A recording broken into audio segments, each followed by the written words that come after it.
In this video, I'll show you how to fix EA Sports FC26 crashing on your PC. If this guide helps you, don't forget to like the video and subscribe for more tutorials. Let's get started. First, open the Start menu. Type Windows Security and open the app.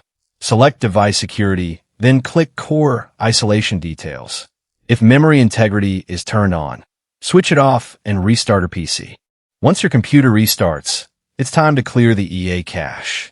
Press Windows plus R, type %appdata% and press Enter.